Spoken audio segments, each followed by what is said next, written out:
Ogles here. I want to thank you for joining us tonight on this call and taking time out of your evening. Obviously, there's a lot going on in Washington, D.C.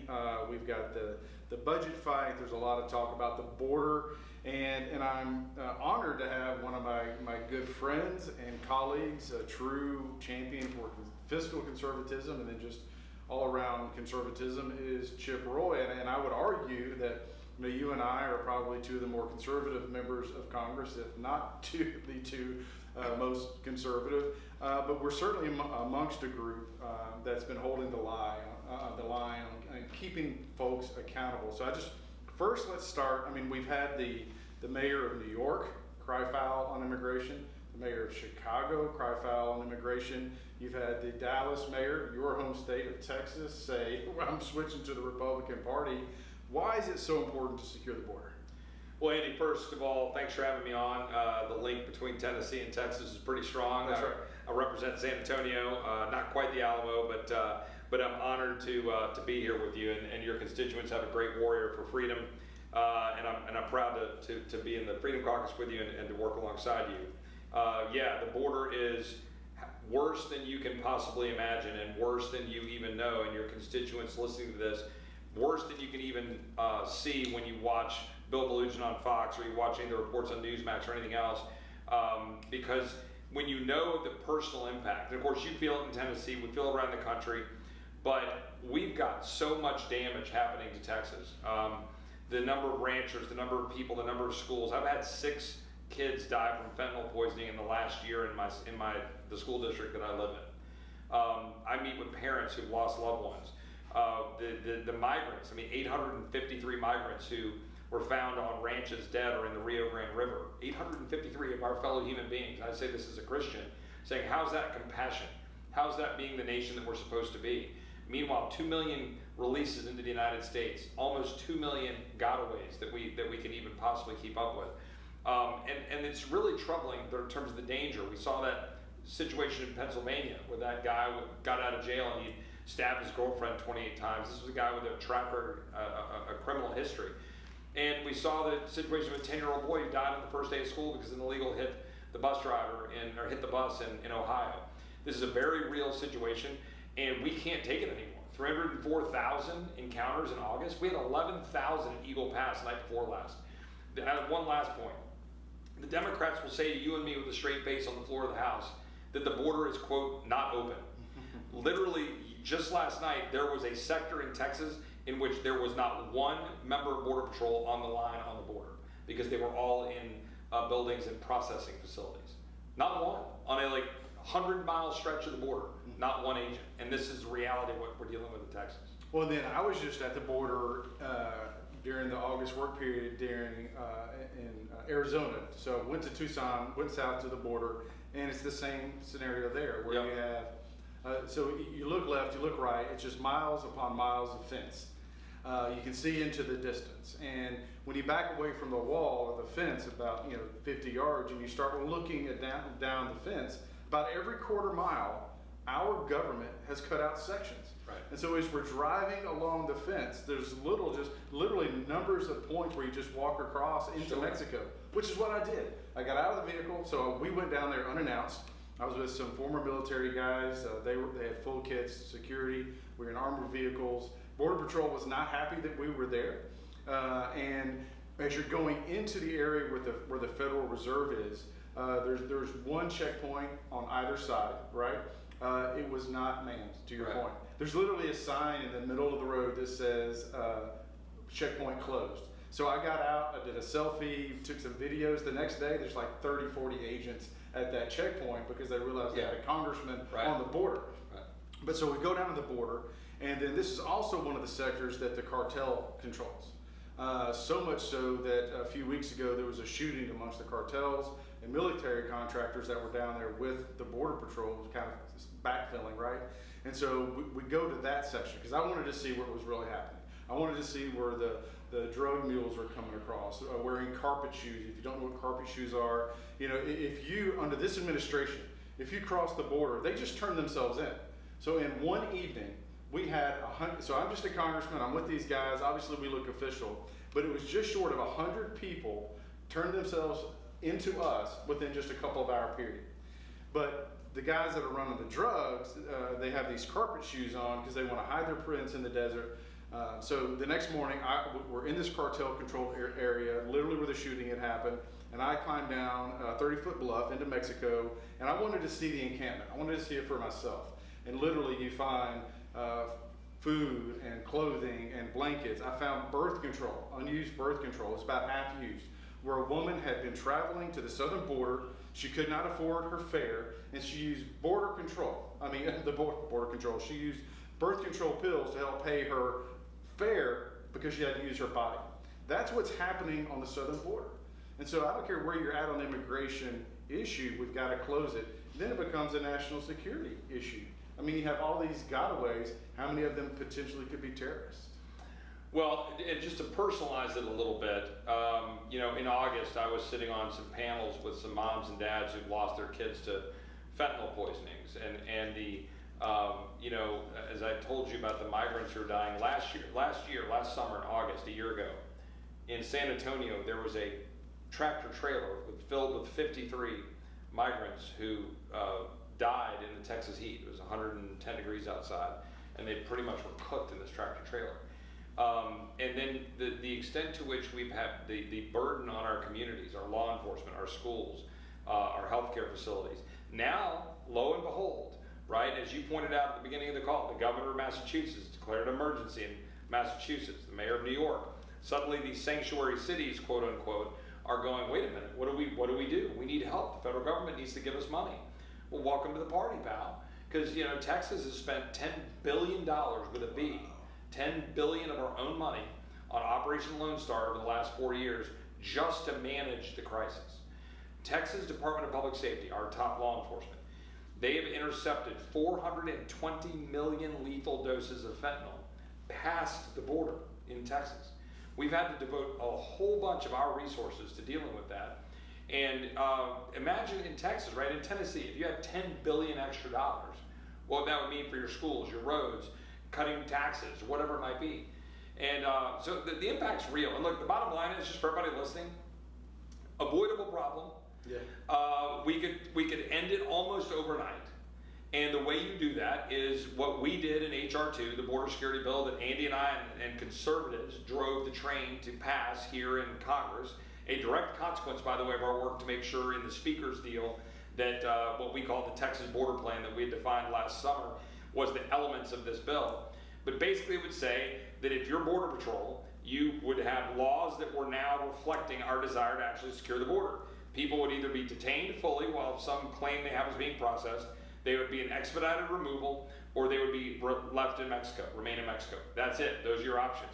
If you do that and you announce to the world you're doing that, the flow stops. That's right. Because they're coming because they get released. And they know it. That's the problem. And by the way, I just want to be clear. I support a wall. I want to build the wall. I've voted for the wall. But if you build a wall 100 miles high and 100 miles wide from the Gulf of Mexico to San Diego, and your policy is to release them, the wall's irrelevant. That's right. Because they'll just cut holes like you just described, and people come in and they go, oh, you said the word asylum. Welcome to America, and you get released. And that's wrong, and we got to fix it. Yeah, no, and as we look across the country, this has become really a hot topic issue, and I think most Americans, regardless of party, recognize that. If you're just joining the call, this is Congressman Chip Roy from Texas, a true freedom fighter. So let's shift to the budget, the CR issue that we have going on, the appropriations bills. It probably helps to set the backdrop of going back to the speaker's fight. So you and I were amongst the 20.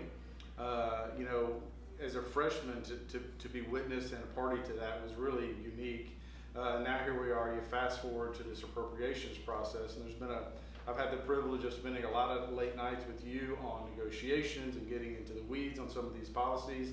Last weekend, where a lot of members went home, I was one of the ones, you were one of the ones driving the train. We stayed in DC to make this happen. Yeah. You're on rules, and so you have to get here early, and you're the last one to leave.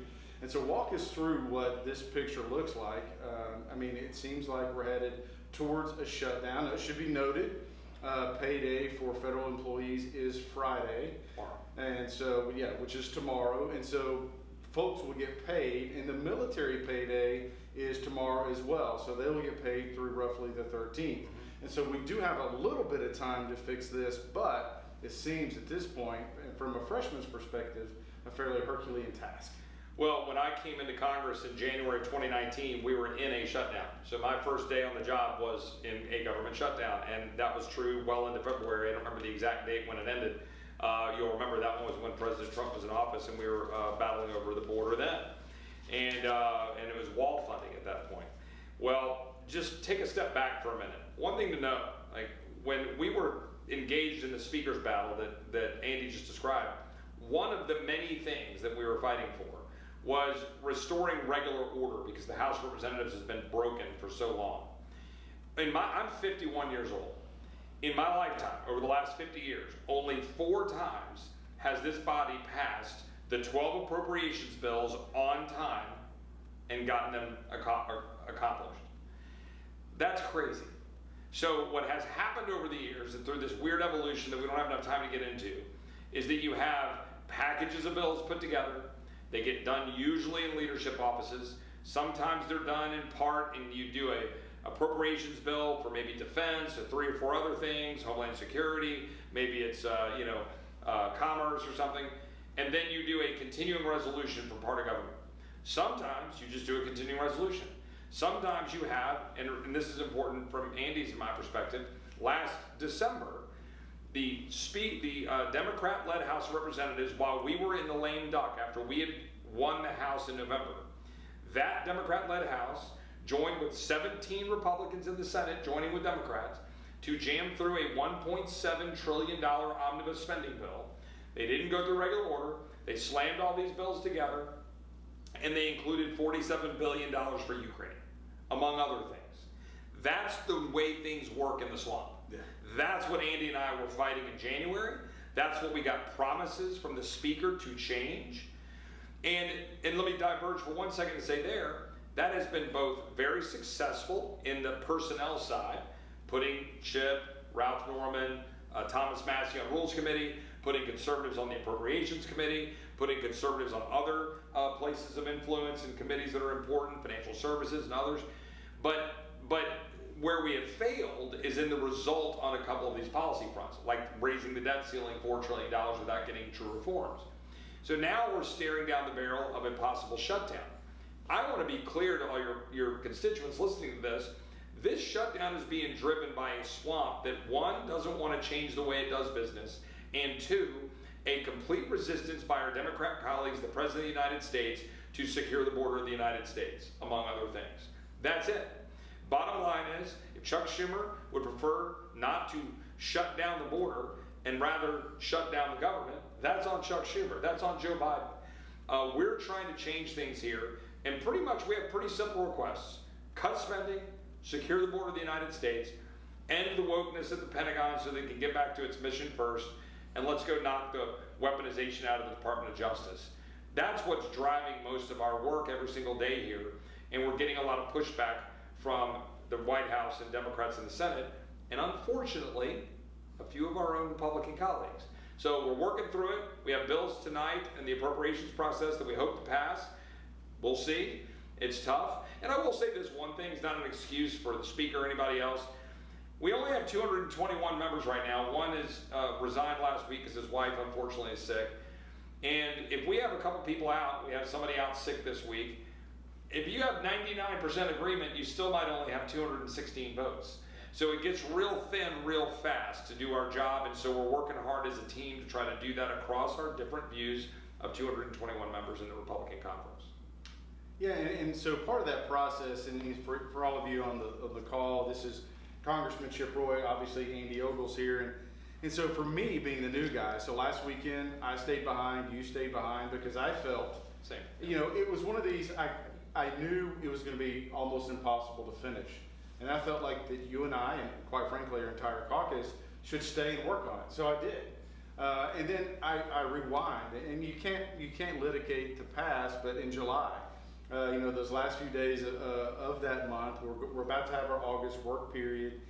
It was frustrating to me to go home knowing that we probably wouldn't finish. And I was an advocate, you were an advocate of let's stay here and get our work done. And yes, that means I might have had to cancel some stuff. I may not have had to go, being able to go to that event or have the town hall.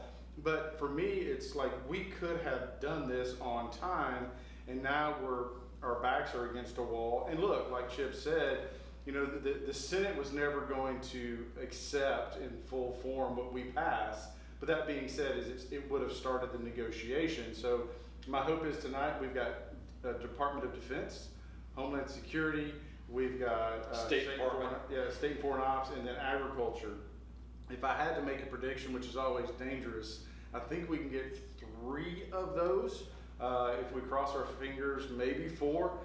That'll be about, if we got all 4 of those plus the one we've already passed, that's 72-73% of the discretionary funding. So we're making progress. Of course, I lament the fact that we're not going to complete on time. But that being said, we're working hard. We've stayed late. We've offered ourselves. I'll stay this weekend if I have to in order to get this done. And that would be the challenge that I'll offer the speaker.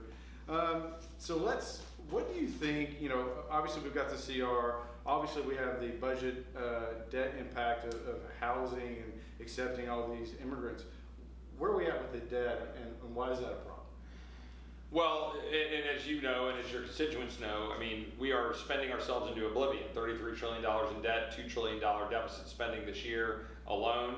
That has enormous impact on inflation. It's had an enormous impact on driving down the value of our dollar. Obviously, we've got issues with our housing prices, and it has a significant economic impact as well. And so we've got to deal with that. But I would say there's a much bigger problem, a much more pernicious problem. And I think, Andy, you agree with this based on our conversations, which is not only are we borrowing money and making our country weaker in terms of our fiscal situation, we are funding the very government that's at war with us.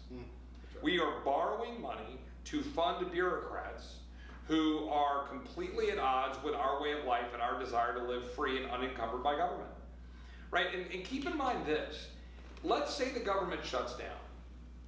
Well, obviously you and I want to make sure our men and women in uniform are covered and paid for, our Border Patrol that are working so hard. We shouldn't operate this way. But I also know that when I look at all those tombstones over across the river in Arlington National Cemetery, that they fought for something. And they didn't fight for us to mortgage away our country and give it away. So we have an obligation to actually do this the right way. And if the government shuts down, remember that that's just the federal government.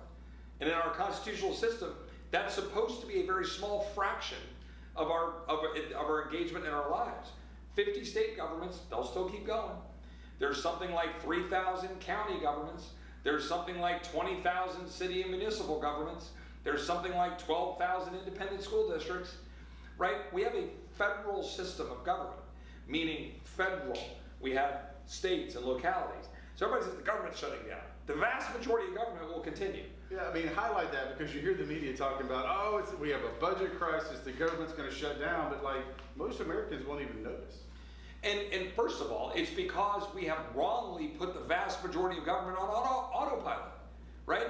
I mean, if you look at what we're debating rightfully to try to minimize the waste and the bureaucracy and the weaponized Department of Justice that's going after parents, you've got a Department of Homeland Security that refuses to secure the border, all of the things we want to change in government, make the Department of Defense no longer woke, make sure that we're no longer funding abortion tourism, make sure we're no longer funding transgender surgeries, all of those things, that's still less than the deficit. Meaning, we are spending our entire income from our taxes on mandatory spending, so-called mandatory spending. We have put the government on autopilot. We have passed laws that say that pretty much everyone can be declared effectively essential employees. If we shut down Saturday, the practical effect is you have a delay in paychecks. But the government's going to mostly continue. And if the government chooses, if the president chooses to shut something down, it's going to be his choice and he'll do it purposely. That's right. Well, I know you have an amendment to get to, so I don't want to keep you. I appreciate your time. And I know, again, there's a big bond and connection between Texas and Tennessee. Yep. We like to say there wouldn't be a Texas without Tennessee. Well, you know what? There's a lot of truth to that, and it's important. And I'll close on this, and I appreciate it for your constituents. I do have to go down and offer an amendment on this state and foreign operations bill down on the floor. But I just want to say to your constituents, You are so blessed to have Andy representing you. We have very few people who understand the importance of doing what you said you would do, of actually standing up on the floor and taking tough votes, of staring down the powers that be who think that they will cow members of Congress because, quote, this is the way we've always done it. And to that point of the connection between Tennessee and Texas, there probably wouldn't be a Texas without Tennessee. That's true. Because we've all been there as patriots who love this country for each other. And this country wouldn't exist if it weren't for people like Sam Adams, who said it doesn't take a majority, but a tireless minority being willing to set brush fires of freedom. And I'm proud to be one of those and be with you in the fight. And I look forward to coming visit you in Tennessee and you in Texas. Amen, brother. Thanks, Thank you. brother. All right. All right, I think we have, we'll start taking questions, and Grant, I'll let you take it over, but I just want to emphasize that when you think about the tireless warriors in Congress, Chip Roy is one of those. He has, I'm afraid to hang this up, what happens? Sorry, user error, I touched the phone and knocked it off, so my apologies, guys. Is that he puts in the extra hour. So if you rewind to the budget fight, you had Dan Bishop, you had Chip Roy, I was in the room, but the folks that got out their laptops, combing through budgets, figuring out how we're going to get this done, like how would we move forward with the speaker's vote and what might the budget look like, and to be able to call him a colleague is truly an honor, and so for him to take that time to be with you, I hope it was a blessing. But Grant, do we have a question from our listeners? Certainly. Again, if you have a question, press *3. That will put you in the queue to ask a question live with Congressman Andy Ogles. *3 puts you in the queue to ask a question live, and *6 will subscribe you to our weekly newsletter. And here's a question from Tom in Spring Hill, Congressman Ogles. I think he wants some clarification on the shutdown. He asked, are we for sure going to shut down? Is there any chance that does not happen? And how do you believe the temporary government shutdown might serve as a wake-up call to address the immediate concerns our nation faces? Well, I do want to emphasize the *6. Legislative team does a lot of hard work when it comes to we would say up here ledge team, but the ledge team putting in the hard work. We pass as many or more amendments than most anybody.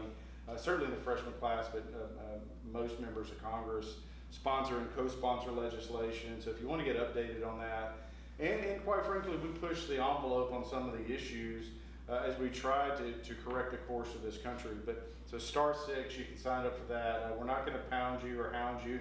It's truly about trying to connect and keep you informed. But as far as the shutdown goes, unfortunately, I think that is inevitable. It doesn't have to be. There's some things that we could have done to avoid it, and unfortunately those mistakes were made. And those mistakes do rest at the feet of leadership. They control the calendar and whether or not we stay or where we go home, which again, we can't litigate the past. All we can do is kind of deal with the hand that we're dealt. But to your point, I do think that it is a wake-up call, because think about it for a second. I just passed 50 years old. So in my lifetime, for many of you on this call, in your lifetime, we've only done the regular appropriations process, what our founding fathers expected, only 4 times in 50 years. This place is broken. That's why we have $33 trillion in debt. And so when you look at people like Chip or myself, we're not trying to be obstructionists, but we are trying to get us all back on track. And here's the thing, there's something significant, and this is kind of wonky. The big difference between a continuing resolution or an omnibus is all of that spending is lumped in together. So you have to take the bad stuff in order to get the good stuff. And so, I would liken it, we're going into the holiday season here soon. So it's like a Christmas tree, right? You put all the pretty ornaments in the front of the tree and all the crappy broken ornaments, you kind of tuck them around the backs to balance out the tree so it doesn't fall over. So that's what happens is they hang all this stuff on the Christmas tree. You get all the bad stuff on it. All the broken ornaments are in the back. But if you want the Christmas tree, you have to take the whole thing. That's why we have so much debt. That's why interest rates are so high. That's why everything that we do is costing more today than it did just a few years ago. And we've got to correct course. And so The good news is like I said, for federal employees, payday is tomorrow, which is Friday. For our military, they get paid for 2 weeks as well. So we have a little time to sort this out. And my challenge to leadership, like it was back in July, is let's stay and do the work. I'll get up early. I'll stay late. I'll work weekends. I'll cancel things with my family. I mean, like, I'll stay and do this. Chip will stay and do this. Byron Donalds will stay and do it if we can get the rest of the conference to go along with this. So sometimes it's frustrating, and I understand people have family things and whatnot that they need to get to. So do I. I have 2 children being baptized on Sunday. I have 2 options. I can reschedule it or I can miss it, because I've got to stay here and do the job that I've been asked to do the job that I ran for, do the job that I promised you, which was to fight and you know, I started to say fight like you know what, but I'm not going to say that. So Grant. Throughout the rest of the 20 minutes on this call, 30 minutes of this call we have left, in order to gauge the opinions of people in the audience, we're going to be asking a few poll questions. So this is the first poll question of tonight. Do you support a partial government shutdown if it means getting Washington spending under control? Press 1 for yes, 2 for no. Do you support a partial government shutdown if it means getting Washington spending under control? Press 1 for yes and 2 for no. Congressman Ogles, while they're answering that question and slowly getting back on the line here, we have a question from James. It's coming from Lebanon, Tennessee. He asks, for the past 8 months that McCarthy has been in power, he has not honored many of the agreements the Freedom Caucus made to get him in power. What does this mean for a potential motion to vacate? Well, so James, thanks for the call and the question. And to Grant, my amazing chief, it's Lebanon. Lebanon is a country in the Middle East, but that's how we say it down south. Grant, if you guys remember, he was on the campaign trail with me. Prior to that, we had on Tuesdays, we had a talk radio program together. And what I can tell you about Grant is he loves our country. He loves getting into the weeds on these issues, and that's why when I did win, I asked if he'd like to come to DC with me, because a true partner in really trying to defend freedom and liberty and family and life. And so it's easy for me to poke fun, but it is called Lebanon. That being said, we're 8 months in McCarthy. You know, one, I'll say there are some that are talking about the motion to vacate. If that vote were held today, and again, you have to be careful trying to make predictions. I don't know that vote would be successful, but what I can tell you is that there's a growing frustration amongst conservatives, amongst moderates, and even more the more liberal leaning in our Republican Party, that we're not done. That our backs are up against the wall, and we're having to decide, do you do a continuing resolution or do you not? And so I would say if there were a vote tonight, it would not be successful. And quite frankly, my focus isn't a CR. It's not a motion to vacate. We have 12 appropriations bills we're supposed to pass.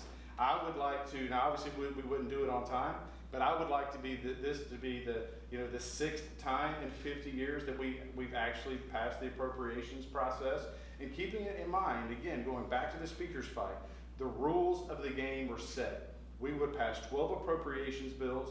We would be done by September 30th, and that's the promise we made to the American people. And guess what? September 30th didn't move on the calendar. It's September 30th, like it always is. So it should be no surprise that there's a deadline coming and we need to get it done. So thanks for the call, and it's a great question. I do think that's something that could be hitting us or coming at us in the coming days, but time will tell. Again, if you want to get in line and ask a question to Congressman Ogles, press star 3 on your device. That will set you up in the queue. Or if you want to subscribe to our newsletter, just press star 6. And next question here is coming from Janet in the Franklin area. Janet says, we are big supporters and don't care if the government shuts down. However, we need to impeach Biden now. The question is, what does the shutdown mean for the Biden that's a great question. So what does that mean for the government shutdown? So just keep in mind, if the quote unquote, we have a partial government shutdown, one, most of the federal government is on autopilot anyway. That does not impact your state or your local government. So quite frankly, most of government is still operational, which means that we will be up here working. And we should be up here working until we complete the task at hand. So I offered articles of impeachment against Joe Biden, and I did that several weeks ago. I couldn't even tell you, two months ago or so. It seems like 2 years, but all that to say is I'm with you. I'm ready to impeach right now. I would be happy to take that vote tonight. What I will say is both James Comer and Jim Jordan, Comer's the chairman of oversight, and Jim Jordan in judiciary, has asked us to be a little more patient, that we are going to start the impeachment process here in just a couple of weeks or so, and you'll see your first hearing on the Biden impeachment. So it's coming. I told you that it's coming, and so here we go. Now, it will be a bit of a slow, methodical process, and quite frankly, the first hearing was technically today, but you'll see more coverage, and it'll get more in depth as we go forward. But the impeachment process is moving forward. I'm with you, Janet. I'm ready. It's go time. I'd take the vote right now if we could, but I will, at least on the short term, defer to Comer and Jim Jordan. I'll say this: if for some reason it looks like they're stalling, if for some reason it looks like they're going to hedge and they're not going to pull the trigger and we're not going to vote in impeachment, there is a technical procedure that I can leverage. It's quite frankly frowned upon. It's called a privileged motion, and I am more than willing to use a privileged motion to force a vote on impeachment. I've said it once, I've said it before, and quite frankly, I think one of the reasons why they went ahead and started the impeachment process is because myself and some of the other conservative members said, look, we're not going to wait till January to just start it. We want to start today so that we can have an impeachment vote sooner rather than later. Grant? And we'll go over the results from that last poll question we asked here. Here was the question in case you don't remember. Do you support a partial government shutdown if it means getting Washington spending under control? 92% said yes, 8% said no. 92% said yes, 8% said no. And Congressman, here's the next question from Cynthia. She simply asked, with all this going on, why have we not done the appropriations process already? Why did it take so long? You know, Cynthia, I've been asking the same question all week and all last week. I'm very frustrated.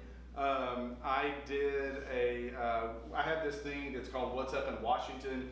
You can actually, you will get that if you subscribe to the newsletter. Just hit *6. Again, we're not going to hound you and bombard you, but what it does is it gives you real-time updates. So this last Saturday, I did What's Up in Washington, just kind of giving an update on the week. And I talked about, I vented my frustration of here we are. We're hitting this deadline. Most of Congress has gone home, and myself and literally there was about, of the 435 members, there was probably 20 of us that stayed. Everybody else went home. It was me, it was Chip Roy, it was Matt Gaetz, it was Byron Donalds. You had a handful of folks from the New York delegation. You had a couple of folks representing the more moderates, and I'm leaving some folks off, so that's not a totally inclusive list.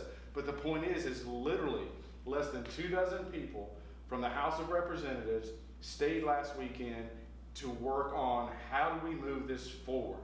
And so, and quite frankly, I've been very vocal that I would not support a continuing resolutions until we pass all 12 appropriations bills. Once we do that, once we do the job that we've been tasked, I mean, that is our, I would argue, constitutional responsibility. Once we do that, okay, I would be willing to consider some sort of short-term funding mechanism, because then you have all the back and forth with the Senate. We're going to send them good conservative legislation. The senators over there, minus just a few, they're all liberals, both Democrats and Republicans. They're going to send us some sort of kind of garbage piece of legislation. We're going to have to send it back. That's going to take a little bit of time, volleying back and forth.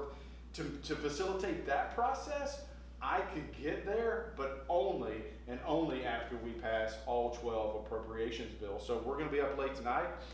Just kind of a point of reference, and don't hold me to these exact times, but roughly midnight last night, I was presenting legislation on the House floor. The night before that, I don't know, it was 12:30, I was presenting legislation on the House floor. So, some of us, I've had a ton of amendments. Mike from the legislative team's here, not to put him on the spot, but I mean, we've offered a ton of amendments, and quite frankly, we've gotten a lot of them passed. Some tremendous budget cuts. We've targeted liberal agencies and really kind of leading the charge on some of this. And it should be noted that when my legislative team, and kudos to everybody, they really get in the weeds, making sure that it's good policy, that it truly does what we intend for it to do, and that there's not unintended consequences. The last thing you want to do is, look, I'm all for cutting, but what you don't want to do is somehow hinder our military or some kind of essential service because you took a sledgehammer instead of a scalpel. But I mean, obviously, I'm a cut baby cut, but let's be smart as we go forward. So with that, I hope that answers your question. I got a little long-winded, I apologize, but this is one of those issues. It has really consumed me for the last month as far as my time and energy, and we're getting close. All of us that have put in overtime, quite frankly, are exhausted, but I'm willing to stay. I'll be presenting more amendments this evening, and I'll continue to do so until we have success. And I can't promise the success will be pretty, but we're up here making sausage, and it's a messy process. And here is the second poll question for this evening. Second poll question for this evening. Do you support impeaching Mayorkas for the border crisis? Press 1 for yes and 2 for no. Do you support impeaching Mayorkas for the border crisis? Press 1 for yes and 2 for no. And as always, press star 3 to get yourself in the queue to ask Congressman Ogles a question. Star 6 will automatically sign you up for our newsletter. And Congressman, in light of that last poll question, while they're answering, here's a question from Joel from the national area. He said, the numbers on the southern border are very concerning. What is the Democrats' plan to fix the border issues? Well, they're looking to us for a plan, quite frankly. So we had House Bill 1 was our energy package, which was led by Steve Scalise. I had 2 amendments on that, which were good energy policy, moving us towards energy independence. House Bill 2, it was our immigration plan that we sent over. Obviously, the Senate did not take it up. And so what we've done is we're trying to leverage, as we move forward on the appropriations process, attaching HB 2, which is the Secure the Border Act, to shut down the border, to stop this migration. And to Chip Roy's point, Congressman Chip Roy from Texas was on the call earlier, is that if the president would just say, look, if you come here, it's going to be remain in Mexico, we're going to deport you, only under extreme circumstances are you allowed in, it would stop. And it would stop overnight. And we literally have certain portions of the Texas border, Arizona, New Mexico, etc., that are literally overrun. And again, I was just at the southern border. I was in Arizona, just south of Tucson, and they're sophisticated. So what they'll do is they'll push human cargo, individuals towards one section of the border, say they're south of Tucson, and then a few miles away. And then what they'll do is they'll overwhelm Border Patrol. So all agents have to respond to process all these people, and then a mile or 2 away, you literally will have drug dealers, drug mules carrying duffel bags full of fentanyl, and they just stroll across the border. And I wish I was making this up, but we had, so the guys that I went down there with a few weeks ago, they're all former Special Forces guys. They work with Texas and Arizona to try to help secure the border. And the guy in charge called me. He said, "You won't believe this. Like we were watching, they have a drone that they put up, has thermal cameras, and they were watching these guys, and they were so brazen that they were dropping bags of fentanyl on our side of the wall, if you will, and just leaving them, going back, retrieving more, and they just kept doing that all night long. And in this particular case, they weren't allowed to engage, and it's just that is the invasion that this president is allowing. And so every murder, every rape, every burglary, every assault that happens from at the hands of an illegal is Joe Biden's fault. To the Mayorkas question, the poll question, if you don't know, Mayorkas is the Secretary of Homeland Security. That's his job, right? To secure our country. And when you have a border that literally, say, I walked into Mexico. I literally just strolled into Mexico. It was a cartel-controlled area. And this one, and I'll try to describe it for you, this one area I was in, it's kind of like a dry riverbed-looking thing, so there was embankments on either side, at about 100 yards, so if I'm looking straight, and that's my 12 o'clock, if you look to your 11 o'clock, there's a little ranch-style house. There was what you would consider like a little horse pen there, and as I strolled into Mexico, and I get 100, 120 yards into Mexico, you have cartel members who were watching the border right there, came out of the house to watch me. Like, they control that section of our border, and they control our side of the border. This is the United States of America.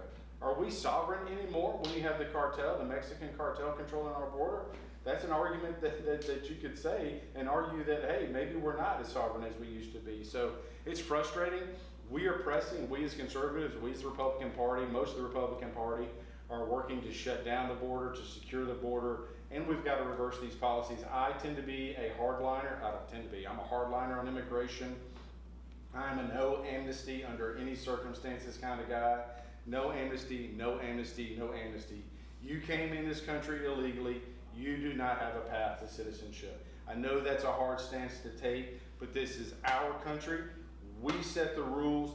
We get to decide who comes here. And look, if you and I were to go to the Middle East under a work visa, we would never get to vote there. We would never have the ability to become a citizen. And if we broke their laws, they would deport us instantly. If it works for the Middle East, and quite frankly, most of the rest of the country, we can adopt those same kind of policies too. And so we're live streaming this, and I'm using my hands, and I'm like, pointing at the phone, animated. But part of it is this is a passion project for me, is to secure this border, because we literally see women being raped at the hands of repeat sexual offenders who are here illegally. You have kids being hurt by fentanyl being peddled by illegals. We can stop this, and we can stop it tomorrow. Here's the result of the last poll question we asked. In case you don't remember, that poll question was, do you support impeaching Mayorkas for the border crisis? Do you support impeaching Mayorkas for the border crisis? 92% said yes. 8% said no. And Congressman, we have about maybe 5 to 10 minutes left here in this call, so we'll have maybe 1 or 2 more questions left. Here's the next question from Renee in the Columbia area. She simply asked this: I don't think we need to send any more money to Ukraine. Why is so much money going to Ukraine? Where does it all go? Well, a couple of things. One, I'll try to be brief in my answer so we can get in one more question. And so we had 92% support a shutdown. That's interesting. We have 92% support impeachment for Mayorkas. I too support a shutdown or impeachment of Mayorkas because he's derelict in his duty. I've been a very loud advocate to stop funding Ukraine. On the conflict itself, I'm a bit agnostic, meaning, you can make a case against it, you can make a case for it. But on the funding side, look, we have an open border. We should take care of that first. We literally have veterans in our community. I was county mayor, county executive before this, just down from the courthouse where my office was. We had homeless folks, veterans, living behind a church down there. So we have veterans who aren't getting the care that they deserve. And you just go on and on and on. And look, I'm not an America alone type of guy, but I am an America first. And, you know, if you've been to one of my town halls, I always say, you know, I've got an old Ford tractor. We live on top of a hill. The brakes work most of the time, which is kind of important when you live on the hill. But I'd like a new tractor. They're kind of expensive. But hypothetically, if my roof is leaking, what should I do first? I should fix my roof, right? Let's say we want to, you know, fix or replace our cabinets, but the roof is leaking. What do? You're going to fix your roof before you do that other thing that's next. And this is the way I look at Ukraine. We've got to take care of Americans first, our veterans first, and then we need to articulate what might peace look like, all right? So as we go through this conflict, what's the ROI for America? You know, that's a reasonable question. What might peace look like? And then if for some point in this journey, peace is not attainable, what's our exit strategy? And right now, you can't honestly articulate from this administration the answers to those questions. So even tonight, I voted for bills that would defund any more money going to Ukraine. That continues to be my position. And like I said, we secure the border, we take care of our veterans, we make some budget cuts. Okay, then, and maybe then, I'm willing to have a conversation about Ukraine. But even then, how about we take some of the money that we send to terrorist states, and we send that to someone like Taiwan, like Israel, or like Ukraine, versus funding countries that hate us? Grant? And Congressman, here will be the last question of the evening. It comes from Sherry from the Davidson County area. Sherry says, I saw the You're Fired Act, and it's a fine gesture to rebalance some departments overstepping. Ultimately, people have simply lost faith in the institutions. How do we restore faith in the institutions? No, I struggle with that. And I think the first, you know, you lead by example and you lead from the front. And so I think the first thing that Congress can do in restoring faith in the institution is passing 12 appropriations bills. That's the promise we made to the American people. And if you just joined the call, in 50 years, only 5 times have we passed all 5 only 5 times have we passed all 12 appropriations bills. So we can start restoring the faith in the institutions, restoring faith in government by doing the things that we say we're going to do. And you would think that passing 12 appropriations bills would be again, it would be work. You're going to have differences of opinions and approaches to policy, but that's our job. John Quincy Adams, you know, loved the House of Representatives, and I quote him all the time, but it was the people's house. It's where you did the work, the people's work, and you argued and you debated. And then what I would say is, we're going to argue, we're going to debate, so that we arrive at the best outcome. And if that means staying here during August, which is what we should have done, so that we get the appropriations bills passed, that would help restore faith in Congress. If we have to stay weekends, and if it looks like it's going to be another all-nighter, then that's what we have to do to restore faith. Now, more specifically to your point, you have Anthony Blinken, you have Mayorkas, you have all of these secretaries. I have a bill that defunds Blinken. That amendment actually passed, so it'll be part of our appropriations package, assuming that bill passes tonight. I have a bill that would defund the district attorney in Washington, D.C., Jack Smith, who's abusing the power of his office to target individuals, in particular targeting Donald Trump. Whether you like Trump or not, that should scare you. And so there are folks like me and others like Chip Roy. We're going on offense, and we're trying to do what we feel the same way. And so you're not alone. That's why I ran for Congress. I think we can all agree that government is broken, it's dysfunctional, and the only way we fix that is to change the way that Congress has operated for the last 50 years. I'm dedicated to doing that. I'm exhausted because of it, but I will say this, I'm not complaining one bit. It is an honor to be your congressman. It's an honor to wear the pin that I have on my lapel. So when I'm up at 1 in the morning, or I'm walking back to my house, I live near the Capitol, and I look over my shoulder and I see the Capitol Dome and the American flag flying, I think to myself, I get to work here and it's an honor. And Congressman, with that, we do need to wrap for tonight, so I'll give you the last word. Any last final closing thoughts you want to let everyone know? Well, I just want to reiterate, thank you. It's an honor to serve. We do want feedback from you, so please reach out to our office. Star 6, we work hard with the What's Up in Washington and the newsletter to try to keep you informed. And it's really, if there's breaking news or anything like that, or the videos we produce, we'll get those to you by way of newsletter. And then even like when I was at the border, we'll clip those, we'll send links so that you on your own time, if you choose to, could watch those videos. But I just, again, really encourage you to reach out, subscribe to the newsletter Star 6. I want to hear from you.